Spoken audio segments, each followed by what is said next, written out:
Kita bertemu lagi, saudara-saudariku yang terkasih. Kembali Anda berjumpa dengan saya, Pastor Igo Walerubun MSC, dalam Kisah Para Orang Kudus Setiap Hari. Hari ini tanggal 9 September kita memperingati Santo Petrus Claver, pengaku iman.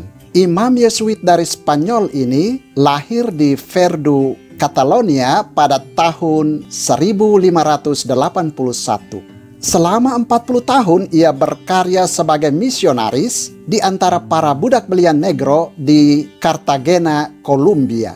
Semasa muda ia belajar di Universitas Barcelona. Di sini ia berkenalan dengan imam-imam Serikat Yesus dan mulai tertarik dengan cara hidup mereka.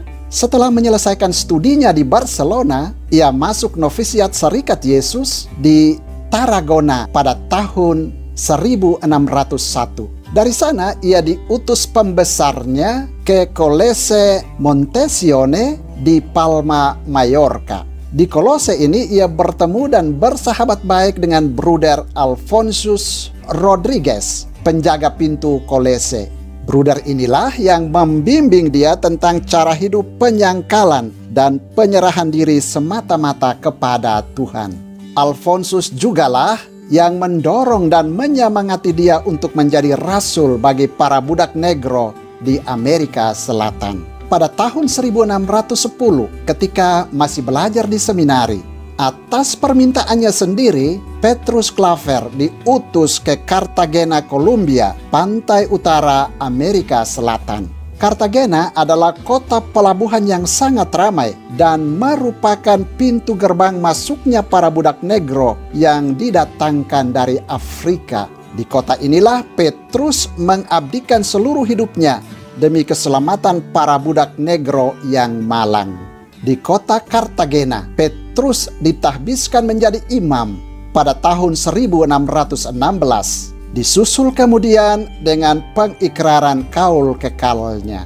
Ketika mengucapkan kaul kekal, ia menambahkan sebagai kaul keempat suatu janji untuk bekerja semata-mata bagi orang-orang negro yang dipekerjakan di tambang-tambang emas Cartagena. Dia minta dengan sangat agar tidak dipindahkan ke tempat lain. Sejak itu, Petrus menjadi budak para budak demi keselamatan mereka. Petrus mengabdikan dirinya baik di bidang perawatan kesehatan jasmani maupun jiwa.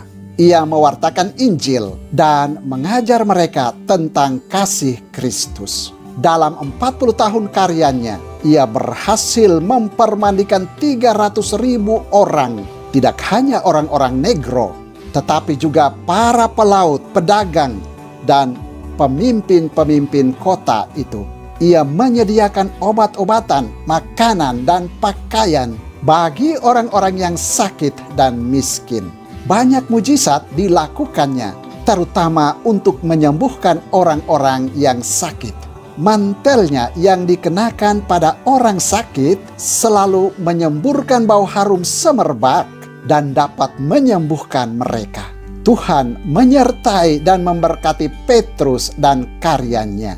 Kesuciannya lambat laun diketahui seluruh penduduk kota. Para pemimpin masyarakat yang semula tidak senang pada dia karena usahanya membela para budak itu, mulai tertarik dan mengaguminya. Petrus kemudian jatuh sakit keras selama 4 tahun. Dan akhirnya meninggal dunia pada tanggal 8 September tahun 1654, tepat dengan pesta kelahiran Santa Perawan Maria. Para pemimpin kota memerintahkan agar Petrus Claver dimakamkan secara meriah atas biaya mereka. Oleh Paus Leo ke-13, Petrus Claver dinyatakan sebagai kudus pada tahun 1888 dan diangkat sebagai pelindung karya misi di tengah bangsa negro. Saudara, demikianlah orang kudus yang kita peringati pada tanggal 9 September, yakni Santo Petrus Claver, pengaku iman. Santo Petrus Claver, doakanlah kami. Tuhan memberkati.